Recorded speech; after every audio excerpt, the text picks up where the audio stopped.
चलो पृथ्वी sir chemistry YouTube channel में तमारा बधानुं स्वागत है।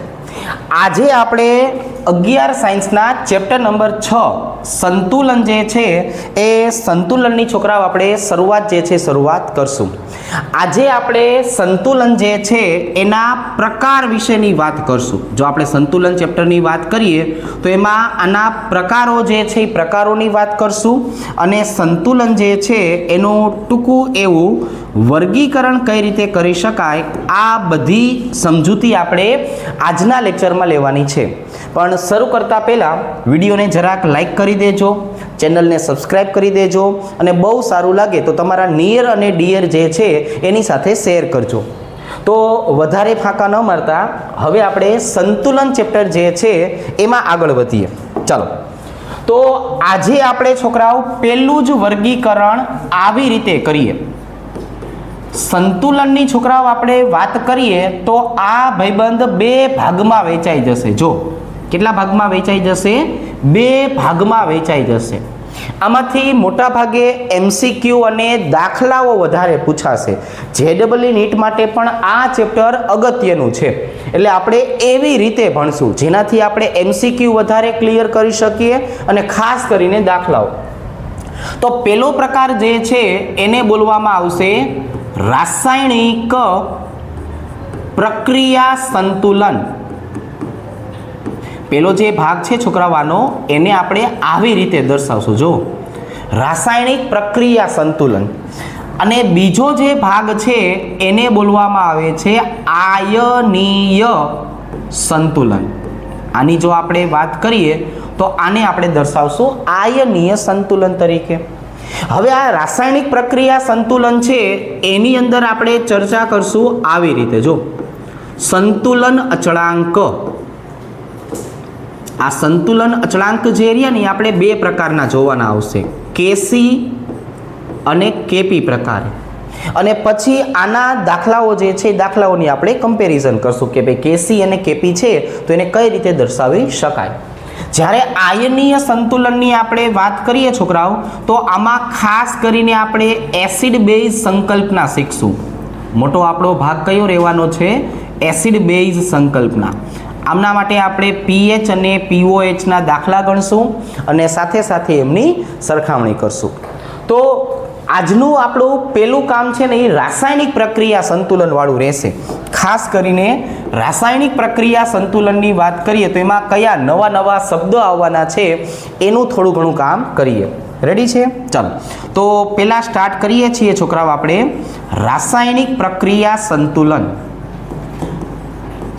एकदम सरल चेप्टर छे। जेटલું આપણે જોતા રહેશું, જેટલું સમજતા રહેશું એટલું આવડતું જશે।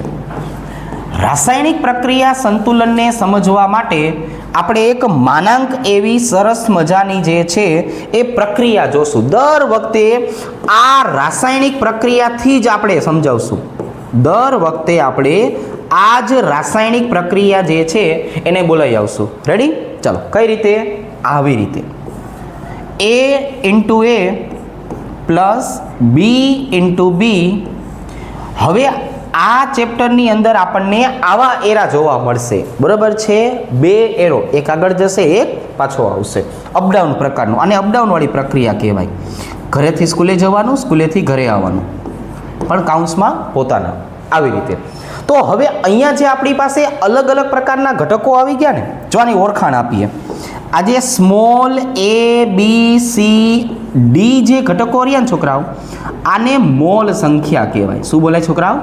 मोल संख्या। आ तो शुं आपणे समजावવું છે એટલે મેં અહીંયા ए बी सी डी લખ્યું। પછી આપણને ખબર જ છે કે આ મોલનો મતલબ શું થશે? આ એકડા બગડા તગડા આવશે। જો બરોબર છે? આવી રીતના જો એ આ અને અહીંયા જે મેં capital A B C D દર્શાવ્યું છે કે નહીં, capital A B C D capital સ્વરૂપે આ બધા જ સ્વરૂપો આપણને સાંદ્રતા માટે મળશે અથવા તો દબાણ માટે મળશે। જો બે પ્રકારના ઘટક આવશે છોકરાઓ। કયા કયા? સાંદ્રતાની સાપેક્ષમાં, દબાણની સાપેક્ષમાં। કઈ રીતે સમજાવું છું। હવે માની લો કે આપણે છોકરાઓ વાત કરવી છે આવી રીતે। હવે આપણે માની લો કે વાત કરવી છે આવી રીતે। તો પહેલા મને એક સંતુલન અચળાંક મળશે Kc સ્વરૂપે. જો અહીંયા C શબ્દનો મતલબ થશે કોન્સેન્ટ્રેશન. અહીંયા C નો મતલબ શું થશે છોકરાઓ? કોન્સેન્ટ્રેશન તરીકે દર્શાવશું. એ સાંદ્રતાની સાપેક્ષમાં હશે. કોની સાપેક્ષમાં હશે? સાંદ્રતા. અને આપણે પહેલા ચેપ્ટરમાં સમજાયું છે સાંદ્રતા શેમાં લેવાની હોય? મોલારિટીમાં. સાંદ્રતા હંમેશા આપણે શેમાં લેશું છોકરાઓ? મોલારિટી જે છે એ મોલારિટીમાં લેશું. અને બીજો આપણો ભાઈબંધ કોણ આવવાનો છે? Kp આવશે. કોણ આવશે છોકરાઓ? Kp. Kp નો મતલબ શું થશે છોકરાઓ? પ્રેશરની સાપેક્ષમાં. કોની સાપેક્ષમાં? પ્રેશર જે છે એ પ્રેશરની સાપેક્ષમાં, જેને આપણે દબાણ કહીએ છીએ. બરોબર છે. હમણાં જે છે એ દિવાળી ગઈ છોકરાઓ, એટલે આપણે દબાણ વિશે અનુભવતા હોય છે. દિવાળીના આગલા દિવસે બનાવવાના હોય ને ભજીયા, એનાથી સારું એવું દબાણ રહે. જો હવે આ દબાણ જે છે એ 12 એકમમાં લેશું. શેમાં લેશું આપણે? 12 એકમમાં. રેડી? તો સંતુલનની બેઝિક શરૂઆત આપણે કરી છે. હવે હું આ રાસાયણિક પ્રક્રિયા સંતુલન છે ને થોડુંક એવું ડિટેલમાં કરાવું છું. રેડી? તમે પહેલા આટલું લખી લ્યો, પછી આગળ વધીએ આપણે. હવે આ જો હવે રાસાયણિક પ્રક્રિયા સંતુલન છે એમાં થોડુંક આપણે ગળાડૂબ થઈએ. કઈ રીતે સમજાવું? હવે જે આપણે વાત કરવાની છે એ બધી જ આવશે રાસાયણિક પ્રક્રિયા માટે. તો રાસાયણિક પ્રક્રિયા સંતુલન માટે સંતુલન અચળાંકનું સૂત્ર સાબિત કરશું આપણે. સંતુલન અચળાંક. અત્યારે આપણે સાંદ્રતાની સાપેક્ષમાં શીખવાનું છે, એટલે આને Kc તરીકે દર્શાવશું. શેના તરીકે દર્શાવશું? Kc. પણ હવે જુઓ છોકરાઓ, આપણે જે વાત કરી ને સંતુલન અચળાંક Kc નું સૂત્ર, પણ પહેલા થોડાક એવા શબ્દ આપણે શીખવા પડશે. કેવા શબ્દો? ચાલો ભાઈ, અહીંયા જોવો જોઈએ. આ રાસાયણિક પ્રક્રિયા છે આપણી પાસે, તો આની અંદર આમ આવેલું છે A plus B gives C plus D. તો હવે આપણે આમ જાણીએ છીએ એવી રીતે કે આટલો વિસ્તાર જે છે એ પ્રક્રિયકો માટેનો છે. જો છોકરાઓ, આટલો વિસ્તાર કોના માટે છે? પ્રક્રિયકો માટે. અને આની જો આપણે વાત કરીએ છોકરાઓ, તો આને દર્શાવવામાં આવે છે નિપજો. એટલે હવે જો આપણે આમ વાત કરીએ ને, તો પ્રક્રિયકને છોકરાઓ આપણે અંગ્રેજીમાં બોલશું રિએક્ટન્ટ. જો શેના તરીકે દર્શાવશું? રિએક્ટન્ટ તરીકે દર્શાવશું. એટલે હવે પછી જ્યારે આપણે કેપિટલ R કરીએ તો તમારે સમજી લેવાનું કે આ ટૂંકમાં શું કીધું હશે? પ્રક્રિયકો કીધું હશે. ટૂંકમાં શું કીધું હશે છોકરાઓ? પ્રક્રિયકો. અહીંયા જો નિપજ જે છે એને બોલવામાં આવે છે પ્રોડક્ટ. આ નિપજની જો આપણે વાત કરીએ છોકરાઓ, તો આને બોલવામાં આવશે પ્રોડક્ટ. હવે પછી આપણે આ ભાઈબંધને કેપિટલ P વડે દર્શાવી દઈશું. રેડી? ચાલો. તો હવે જો આપણે જે ઓલા શબ્દ શીખવાના હતા ને આવી રીતે કે ભાઈ R માંથી આપણે રૂપાંતરણ શું કરશું? તો કે P માં. અને P નું પાછું રૂપાંતરણ શેમાં થશે છોકરાઓ? તો કે ભાઈ R માં. પ્રક્રિયા દર વખતે આવી બનશે. પ્રક્રિયા દર વખતે આવી બનશે. જો સાંભળજો. આ R માંથી P બનવાની પ્રક્રિયા અને P માંથી પાછું R બનવાની પ્રક્રિયા, આને આપણે દર્શાવશું આવી રીતે કે R માંથી જ્યારે P બનતું હોય ને છોકરાઓ, એને પુરોગામી દિશા બોલાય. શું બોલાય છોકરાઓ? પુરોગામી દિશા. અંગ્રેજીમાં બોલાય ફોરવર્ડ રિએક્શન. અંગ્રેજીમાં ને શું બોલાય છોકરાઓ? ફોરવર્ડ તરીકે દર્શાવવામાં આવે છે. આમ હવે આ નિપજમાંથી આપણે ક્યાં આવ્યા? પ્રક્રિયકમાં પાછા આવ્યા. પાછું આવી એટલે આને શું બોલાય? પાછું આવો તો આને બોલાય પ્રતિગામી. શું બોલવામાં આવે છે છોકરાઓ? પ્રતિગામી તરીકે બોલશું. પ્રતિગામીનો મતલબ થશે રિવર્સ રિએક્શન. રિવર્સ રિએક્શન આપણે પાછા આવવાની પ્રક્રિયા કીધી. તો આ R માંથી P એટલે પુરોગામી, P માંથી R એટલે પ્રતિગામી. હજુ આપણે આને પાછું અલગ અલગ રીતે દર્શાવીએ. જો એક વખત ફરીથી સાંભળો. આર માંથી શું બનાવવાનું છે? પી. આને શું બોલાય? આને બોલાય પુરોગામી. આપણે આવા શબ્દ વાપરશું. પી માંથી શું બનાવશું? આર. આને શું બોલાય છોકરાઓ? આને બોલાય પ્રતિગામી. આવી રીતે. અને હવે જે હું કરવાનો છું ને એ આમ છોકરાઓ, આર માંથી પી, પી માંથી આર, આ જે બંનેનું રૂપાંતરણ એક સાથે થતું હોય ને આને બોલાય પ્રતિવર્તી. આને શું બોલાય છોકરાઓ? આને પ્રતિવર્તી તરીકે દર્શાવાય. આને રિવર્સિબલ રિએક્શન બોલાય. શું બોલાય? Reversible reaction. અપડાઉન વાળી પ્રક્રિયા. કઈ પ્રક્રિયા? અપડાઉન વાળી પ્રક્રિયા. જો આપણી પ્રક્રિયાની અંદર છોકરાઓ પ્રતિવર્તી પ્રક્રિયા થતી હશે તો અને તો જ આમાં સંતુલન જોવા મળશે. તો અને તો જ આમાં સંતુલન જોવા મળે. સંતુલન માટે સૌથી અગત્યનું શું? પ્રતિવર્તી પ્રક્રિયા. પ્રક્રિયકનું નિપજમાં રૂપાંતર, નિપજનું પ્રક્રિયકમાં રૂપાંતર થવું ફરજિયાત છે. રેડી? ચાલો. તો હવે અહીંયા આપણી પાસે એક સરસ મજાની રાસાયણિક પ્રક્રિયા છોકરાઓ આવી ગઈ છે. આ રાસાયણિક પ્રક્રિયાની સાપેક્ષમાં આપણે કેસી જે છે એ કેસીનો સૂત્ર તારવીએ. ક્લિયર? ચાલો ધીમે ધીમે આપણે શરૂઆત કરીએ. પહેલા આપણે છોકરાઓ વાત કરવી છે પુરોગામી પ્રક્રિયા વેગ. પુરોગામી પ્રક્રિયા વેગ. આને દર્શાવવામાં આવે છે VF તરીકે. શેના વડે દર્શાવશું આપણે? VF તરીકે. તો પુરોગામી પ્રક્રિયા કઈ થઈ? પ્રક્રિયકનું રૂપાંતરણ નિપજમાં થાય એ. પ્રક્રિયકમાંથી શું બનાવીએ આપણે? નિપજમાં બનાવીએ એ. તો આવા સમયે માત્ર ને માત્ર કોની સાંદ્રતા અસર પામે? ખાલી ને ખાલી પ્રક્રિયકોની. કોની સાંદ્રતા અસર પામશે છોકરાઓ? તો કે ભાઈ ખાલી ને ખાલી પ્રક્રિયકોની સાંદ્રતા અસર પામે.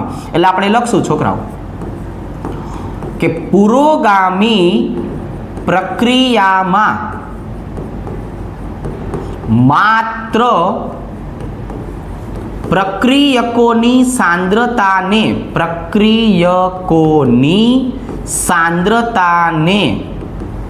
અસર થાય છે. અસર થાય છે. એટલે કે હવે મારે જો VF નું સૂત્ર તમને દર્શાવવું હોય ને છોકરાઓ તો VF નું સૂત્ર છે ને આવું બનશે. સાંભળજો, VF નું સૂત્ર કેવું બનશે? આવું બનશે. VF ચલે છે પ્રક્રિયકની સાંદ્રતા અને એની મોલ સંખ્યા A. આ બી પ્રક્રિયકની સાંદ્રતા અને એની મોલ સંખ્યા B. જો મેં શું કર્યું છોકરાઓ કે મેં પુરોગામી પ્રક્રિયા શબ્દની વાત કરી તો મારે ખાલી ને ખાલી પ્રક્રિયકો ઉપર જ ધ્યાન રાખવાનું છે. અત્યારે હું કોની ચર્ચા કરું છું? તો કે પુરોગામીની. એટલે મારું ધ્યાન માત્ર ને માત્ર ક્યાં રહેવું જોઈએ? પ્રક્રિયકો ઉપર. તો પ્રક્રિયકની સાંદ્રતાની સાપેક્ષમાં આપણે દર્શાવી શકાય. હવે આ ચલે છે દૂર કરવું હોય તો આપણને બધાને ખબર છે ત્યાં હંમેશા કોણ આવે છોકરાઓ? અચળાંક. અને અચળાંક કયો આવશે? KF. કોણ આવશે છોકરાઓ? કેફ. કેટ્રીના કેફ. એવી રીતે અહીંની જો આપણે વાત કરીએ તો A⁴ B⁴ ચાલો હવે તો કે હવે શું કરાય? તો કે હવે આ બધાની ઓળખાણ દઈ દેવાય. ચલો ભાઈ VF એટલે કોણ? તો અહીંયા લખી નાખશું પુરોગામી પ્રક્રિયા વેગ. પુરોગામી પ્રક્રિયા વેગ. ચલો કેફ એટલે કોણ છોકરાઓ? તો કે ભાઈ પુરોગામી પ્રક્રિયા વેગ અચળાંક. જો આખે આખો શબ્દ લખવાનો વેગ અચળાંક. અહીંયા એ અને બી એટલે કોણ? તો કે ભાઈ એ અને બી એટલે પ્રક્રિયકોની સાંદ્રતા. આ એ અને બી એટલે કોણ? પ્રક્રિયકોની મોલ સંખ્યા. ચાલો ભાઈ, મને પ્રક્રિયકની સાપેક્ષમાં એક સૂત્ર મળી ગયું. જો હું ફરીથી આટલી આપણે વાત કરી દઈએ, રાસાયણિક પ્રક્રિયા લઈ લેવાની. દર વખતે હું આ જ રાસાયણિક પ્રક્રિયા લઈશ, બરોબર? જેમાં પ્રક્રિયકો, નિપજો, પ્રક્રિયકને અંગ્રેજીમાં બોલાય રિએક્ટન્ટ એટલે કે આર, નિપજને બોલાય પ્રોડક્ટ એટલે કે પી. હવે આર નું રૂપાંતર પી માં કરવાનું છે. આર માંથી પી બનાવો તો પુરોગામી, પી માંથી પાછા આર માં આવી જાવ તો પ્રતિગામી. અદલા બદલી સતત અને સતત કર્યા રાખો તો પ્રતિવર્તી પ્રક્રિયા. જો પ્રતિવર્તી પ્રક્રિયા હશે તો જ સંતુલન અવસ્થા જોવા મળે, નક્કર જોવા મળે નહીં. હવે આ વસ્તુને સાબિત કરવા માટે આપણે પહેલા પુરોગામી પ્રક્રિયા વેગ VF નું સૂત્ર તારવવું પડે. એટલે કે અહીંયા ખાલી ને ખાલી કોને ધ્યાનમાં રાખવાના છે? ખાલી ને ખાલી પ્રક્રિયકોની સાંદ્રતાને જ ધ્યાનમાં રાખવાની છે. એટલે આવી રીતે આ બધાની ઓળખાણ. ક્લિયર? હવે આ જ વસ્તુ હું તમને પ્રતિગામી માટે સમજાવું છું. ચાલો, હવે આપણે જેવી રીતે પુરોગામી પ્રક્રિયાની વાત કરી ને છોકરાઓ, એવી જ રીતે વાત કરવાની છે બ * 2 પ્રતિગામી પ્રક્રિયા વિશે. હવે જરાક સમજો. પ્રતિગામી પ્રક્રિયા વેગની વાત કરીએ તો એને દર્શાવશું આપણે VR વડે. શેના વડે દર્શાવશું? VR. R એટલે રિવર્સ રિએક્શન. તો હવે અહીંયા આપણને છોકરાઓ આઈડિયા આવી ગયો છે કે પ્રતિગામી પ્રક્રિયા હોય એનો મતલબ શું થાય. મારે અહીંયા લખવું હોય તો હું શું લખું? કે પ્રતિગામી પ્રક્રિયા માટે નિપજની સાંદ્રતા અસર કરશે. નિપજની સાંદ્રતા અસર પામે છે.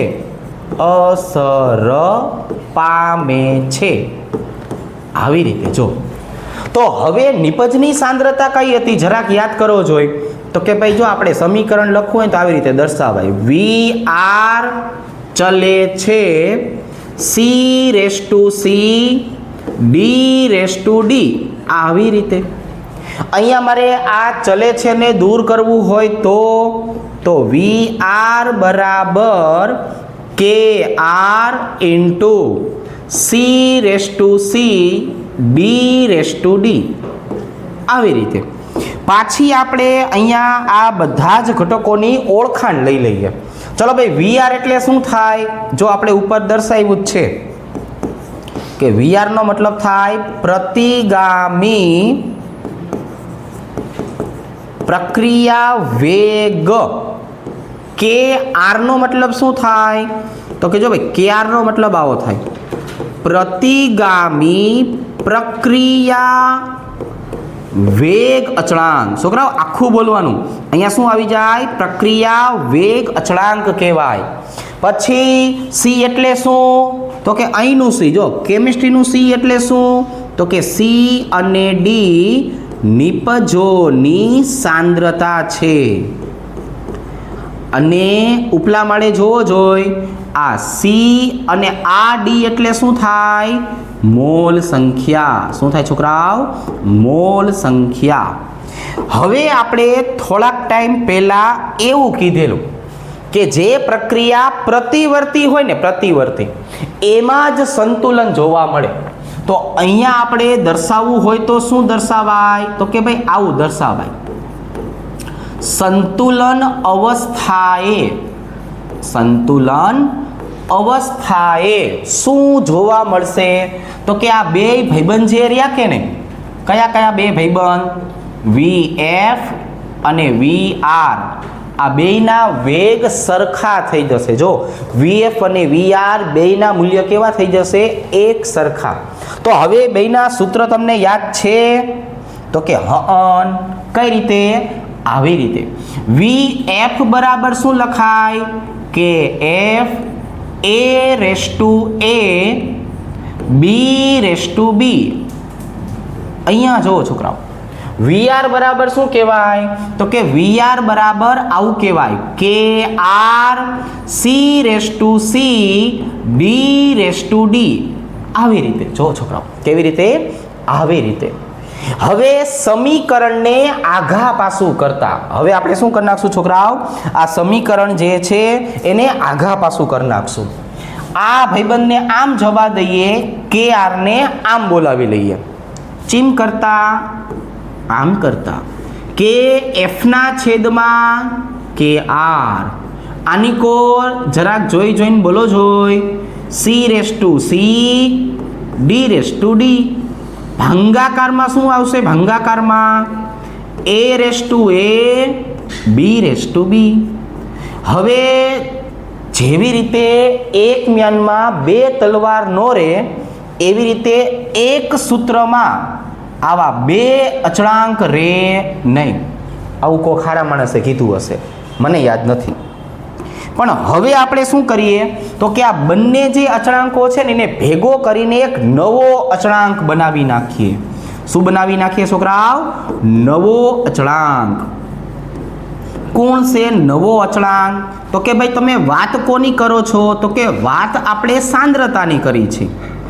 સાંદ્રતાને અંગ્રેજીમાં શું કહેવાય? તો કે ભાઈ એને કોન્સેન્ટ્રેશન કહેવાય। શું કહેવાય? કોન્સેન્ટ્રેશન।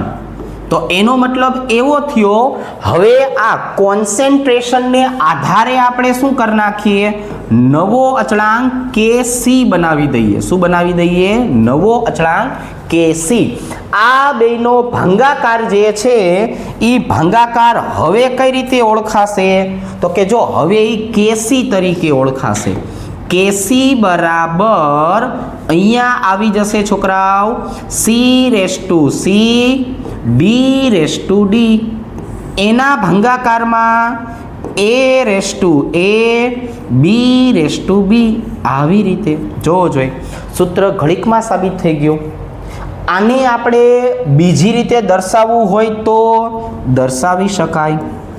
KC બરાબર શું કહેવાનું? તો કે ભાઈ નિપજોની સાંદ્રતા। શું કહેવાનું છોકરાઓ? નિપજોની સાંદ્રતા। ભાંગાકારમાં આવશે પ્રક્રિયકોની સાંદ્રતા। ભાંગાકારમાં શું આવશે? પ્રક્રિયકોની સાંદ્રતા। આ સૂત્ર ઉપર આપણે વાદળું બનાવી દઈએ।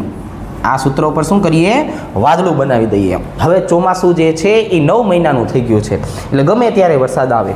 હવે આને આપણે પકડી રાખશું કે KC બરાબર શું કરવાનું? નિપજોની સાંદ્રતા, ભાંગાકારમાં પ્રક્રિયકોની સાંદ્રતા। યાદ રહી જશે। તો આ સાબિતી કદાચ ન પૂછાય। જો હું સાંભળો તમને દેખાડી દઉં। અહીંયા આપણે લખ્યું કે રાસાયણિક પ્રક્રિયા માટે સંતુલન અચળાંક KC નું સૂત્ર સાબિત કરો, તો આ કદાચ છોકરાઓ સાબિતી ન પૂછે, પણ હવે અલગ અલગ સમીકરણ આપશે અને સમીકરણ માટે થઈને આ KC નું સૂત્ર બનાવો અને KC નો એકમ જણાવો। આવા પ્રકારના પ્રશ્નો પૂછાય। તો હવે હું તમને આવા પ્રકારના પ્રશ્નો જે છે એ સમજાવીશ। ત્યાં સુધી પહેલા લખી નાખો, લખેલું વંચાય। બરાબર? શું થાય? લખેલું વંચાય। હવે આ જો છોકરાઓ, અહીંયા આપણે સાબિતી કરી નાખી છે કે ભાઈ KC આવી રીતે ગોતી શકાય। હવે એનો ઉપયોગ કરતા શીખીએ। જો હવે આપણે શું કરીએ? આમનો ઉપયોગ કરતા શીખીએ, પણ એની પહેલા આ જે KC છે એનો એકમ કઈ રીતે આવશે એ સમજાવી દઉં। તો અહીંયા છોકરાઓ આપણે થોડીક વાર પહેલા એવું કીધેલું કે આ આપણો ભાઈબંધ સાંદ્રતાની સાપેક્ષમાં મળે છે। સાંદ્રતાનો એક જ આપણી પાસે એકમ છે મોલારિટી। છોકરાઓ શું છે? મોલારિટી। હવે આ મોલારિટીની વાત કરીએ તો એનો મતલબ શું થાય? તો કે પહેલા ચેપ્ટરમાં શીખેલા છે, આને મોલ પ્રતિ લિટર તરીકે દર્શાવાય। આમ નો લખવું હોય તો કે ચાલે, વાંધો નહીં, આમ પણ લખી શકાય, મોલ ઇન્ટુ લિટર ઇનવર્સ। આવી રીતે। કેવી રીતે છોકરાઓ? આવી રીતે।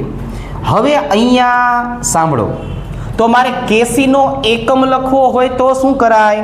તો કે જો ભાઈ કેસીનો એકમ લખવો હોય ને તો તમારે આવું કરાય, મોલ ઇન્ટુ લીટર ઇનવર્સ એની ડેલ્ટા એન ઘાત. આ ડેલ્ટા એન એટલે શું આવ્યું? તો કે કઈ નવી વસ્તુ છે? તો કે ના, નવી વસ્તુ નથી. ડેલ્ટા એનનો મતલબ આવો છે કે તમારે શું કરવાનું?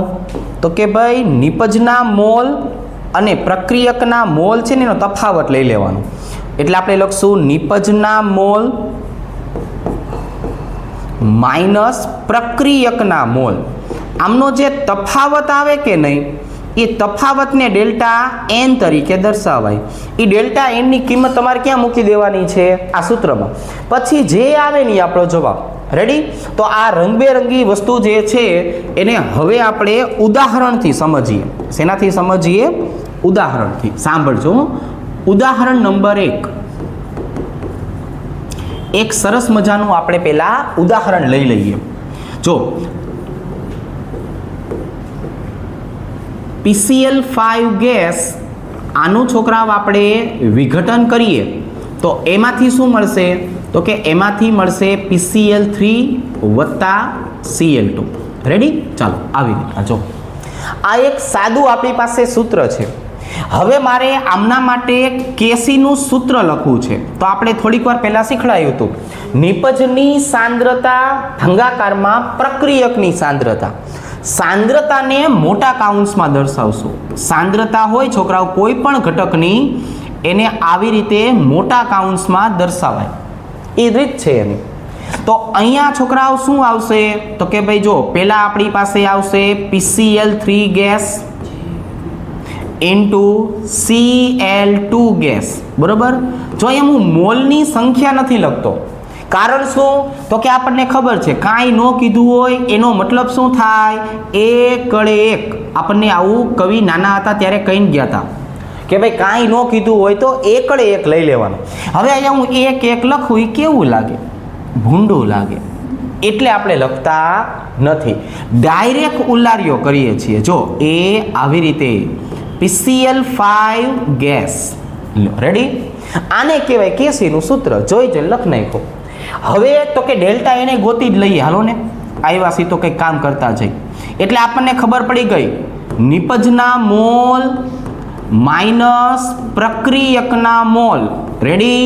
ડેલ્ટા એન એટલે હવે હું બોલશું નિમો માઇનસ પ્રમો. ચાલો અહીંયા જુઓ, જોઈ નિપજમાં કેટલા દેખાય છે? 1 1 એટલે કે 2. માઇનસ પ્રક્રિયકમાં કેટલા દેખાય છે? 1. જરાક કેલ્ક્યુલેટરમાં કરો ને. તો અહીંયા શું આવશે? 2 માઇનસ 1 બરાબર 1. જો સારી કંપનીનું કેલ્ક્યુલેટર હશે ને તમારી પાસે, મોંઘા માયલું, તો એક જવાબ આવી જશે. નકર પછી કંઈક નવું આવશે. હો, હવે શું આવે છે મન નો કહેતા પાછા. ચલો કેસી બરાબર, હવે મારે એકમ લખવો. જો અહીંયા આપણે શું કીધું એકમ માટે ભાઈબંધ? તો કે જો એકમ માટે આપણે આવું કીધું છોકરાઓ, mole into litre inverse delta n ઘાત એટલે કે 1. હવે આ 1 ને આની સાથે ગુણી નાખવો જોઈએ. તો કે ઈનું ઈ રહ્યું છોકરાઓ. શું રહ્યું? ઈનું ઈ. એટલે મોલ ઇન્ટુ લીટર ઇનવર્સ. જોવો જોઈ ઉદાહરણ નંબર 1 આપણે સમજાયું. આવડશે? હા પાડો. હવે આવડશે. હવે શું કરીએ? ઉદાહરણ 2 સમજાવું. જો છોકરાઓ ઉદાહરણ નંબર 2 આ થોડું કેવું આપણે હેવી રાખીએ. 2 અણુ એમોનિયાના લઈએ, આમનું વિઘટન કરી નાખીએ. શું કરી નાખીએ? વિઘટન. એટલે આમાંથી શું બનશે? તો કે આમાંથી બનશે 2 અણુ નાઇટ્રોજન અને 3 અણુ હાઇડ્રોજન. જો છોકરાઓ આખું સૂત્ર આવું છે. આ સમીકરણ તમને આપી દીધું હોય. હવે કેસીનું સૂત્ર બનાવો, કેસીનો એકમ લખો. આવો આપણને એક નાનકડો પ્રશ્ન પૂછાય. આ તો બધી ભવિષ્યની વાત છે, પરીક્ષા લે ને એટલે આવું બધું આવે. ચાલો ભાઈ, નિપજમાં કોણ? તો કે ભાઈ નિપજમાં નાઇટ્રોજન છે. કેટલા મોલ? 1 1. ચલો હાઇડ્રોજન તો કે 3 મોલ. 3 મોલ હોય એટલે શું કરાય? ઘન કરાય. શું કરાય છોકરાઓ? ઘન કરાય. ભાંગાકારમાં તો કે ભાઈ એમોનિયા. એમોનિયાના કેટલા અણુ આપ્યા છે? 2 મોલ આપ્યા છે. બ = 2. ચાલો હવે અહીંયા શું કરશું તો કે અહીંયા ડેલ્ટા એન ગોતી લઈએ. છોકરા સાંભળો, ડેલ્ટા એન બરાબર અહીંયા કંઈ નથી આપ્યું એટલે શું સમજવાનું? 1 * 1. આ એકડો આ તગડો ટોટલ 4 * 4 - બ * 2. જવાબ આવી ગયો બ = 2. રેડી? પણ હવે આ બ * 2 આ સૂત્રમાં મૂકવાનું છે. કઈ રીતે? આવી રીતે Kc બરાબર મોલ ઇન્ટુ લિટર ઇન્વર્સ. હવે આની કેટલી ઘાત કરવાની થાય? બ * 2. આ બ * 2 ને આની અંદર ગુણો. છોકરાઓ શું કરવાનું છે? આની અંદર ગુણવાનું છે. એ કે ગુણો તો કે સાહેબ તમે હવે પછી ગુણો ન બોલતા, કારણ મારા દાદાનું નામ છે ગુણવંતભાઈ. નહીં બોલું. અહીંયા શું આવી જશે છોકરાઓ તો કે અહીંયા આવશે મોલનો વર્ગ ઇન્ટુ લિટરની -2 ઘાત. જોઈ 2 ઉદાહરણ શીખડાવ્યા. આવડશે? હજી બીજા 2 આપું છું, જાતે ગણજો, થોડુંક ઠીક રહેશે. ચાલો હવે જો આ ઉદાહરણ 3 અને ઉદાહરણ 4 સોલ્વ કરીએ. સાંભળજો છોકરાઓ, એકદમ ઈઝી છે, પણ જવાબ તમારો કેવો આવ્યો એ મને કહેજો. પહેલાં આપણે શું કરીએ? કેસીનું સૂત્ર લખીએ. સાંભળો, કેસી બરાબર આ બાજુ આપણી પાસે કોણ છે? એમોનિયા. કોણ છે ભાઈ આપણી પાસે? આપણે કેમ કે એમોનિયા. આ એમોનિયા છે. નાઇટ્રોજનની 1 ઘાત આવશે અને હાઇડ્રોજનની કેટલી આવશે? જો 3 ઘાત. સૂત્ર લખતા આપણને આવડી ગયું. Very good. હવે ડેલ્ટા એન. છોકરાઓ ડેલ્ટા એન એટલે શું થાય? 2 માંથી 4 બાદ કરવાના છે, એટલે કે જવાબ આવશે -2. હવે આ જો -2 આવે તો કેસીનું સૂત્ર આપણને આવડે જ છે. શું છે ભાઈ? મોલ ઇન્ટુ લિટર ઇન્વર્સ એની ડેલ્ટા એન ઘાત. હવે હું ડેલ્ટા એનની હવે આ જુઓ છોકરાઓ, આની અંદર આપણે હળીહંચા કરવા હોય તો કે કરાય ને. એકદમ સહેલું. પેલા કેસીનું સૂત્ર લખી નખાય. કેમ કરતા તો કે આમ કરતા. આ એમોનિયાનો શું કરી નાખશું? વર્ગ. ભાંગાકારમાં N2 ની 1 ઘાત, અહીંયા H2 ની 3 ઘાત. આવી રીતે. બીજું તો કે ડેલ્ટા એન ગોતવાની વાત છે. ડેલ્ટા એન કેમ મળશે? નિપજમાં 2, પ્રક્રિયકમાં 4. જવાબ આવી ગયો -2. એટલે તો કે જો ભાઈ, એટલે આમ કેસી બરાબર મોલ ઇન્ટુ લીટર ઇન્વર્સ અને આખાઈની -2 ઘાત. હવે આ -2 શું કરશે? આની સાથે બેય સાથે ગુણાકાર કરશે, એટલે શું વધશે? તો કે ભાઈ એટલે આવું વધે. મોલની -2 અને લીટરની +2. જોઈ આવો સરસ મજાનો આગેથી જવાબ આવ્યો. તો તમારે તમે લખેલું છે ને મારી પહેલાં, તો હું ડાયરેક્ટ ઓલું કેપી લખી નાખીશ એમ. હવે અહીંયા જો આ એકદમ ઉચ્ચ કક્ષાનું સૂત્ર છે. કેસી બરાબર શું કહેવાય? કેસી બરાબર તો કે ભાઈ HI નો વર્ગ ભાંગાકારમાં H2 ની 1 ઘાત I2 ની 1 ઘાત. ચાલો આમ. પછી આમાં કેવું થાય ખબર છે? ડેલ્ટા એન નું મૂલ્ય કેટલું મળશે? 2 - 2 બરાબર 0. શું આવશે છોકરાઓ? 0. ઘરે જઈને ખાવાનો શીરો. અહીંયા જુઓ છોકરાઓ, અહીંયા કેસી બરાબર હવે તો કે ભાઈ હવે આમ મોલ ઇન્ટુ લીટર ઇન્વર્સ એની ઘાત કેવી? 0. ગણિતનો નિયમ આવડે છે? તો કે હન. કોઈ પણ સંખ્યાની 0 ઘાત હોય તો શું કહેવાય? એકડે એક. એકડે એકનો મતલબ શું થાય? આને બોલાય એકમ રહિત. શું બોલાય છોકરાઓ? એકમ રહિત. લખ્યું તું આવું તમે? ચાલો, હવે અત્યારે જે મેં કેસી માટે શીખવાડ્યું ને, કેસી માટે એ સેમ ટુ સેમ વસ્તુ આવશે કેપી માટે. કોના માટે આવશે? કેપી માટે. 2 જ મિનિટ છોકરાઓ. કેપી માટે પણ કેપી માટે થોડુંક એવું અલગ બનશે. કઈ રીતે? તો કે હવે જો આપણે દબાણની વાત કરીએ ને છોકરાઓ, તો દબાણ દર્શાવવા માટે કેપિટલ પી લાવવો પડે. શું લાવવો પડે છોકરાઓ? Capital P. એટલે શું? તો કે એટલે એક આપણે ડેમોનું સમીકરણ લઈએ. આપણી પાસે ઓલું રાસાયણિક પ્રક્રિયાનું સમીકરણ કયું હતું? તો કે જો ભાઈ રાસાયણિક પ્રક્રિયા સમીકરણ આવું હતું છોકરાઓ. A × A વત્તા B × B gives C × C વત્તા D × D. હવે આ જે સમીકરણ હતું કે નહીં છોકરાઓ, આને મારે લખવું છે કેપીની સાપેક્ષમાં. તો કેપી બરાબર આવું કહેવાય, નિપજોનું દબાણ, નિપજોનું દબાણ ભાંગાકારમાં પ્રક્રિયકોનું દબાણ. ઓલામાં શું આવતું હતું છોકરાઓ?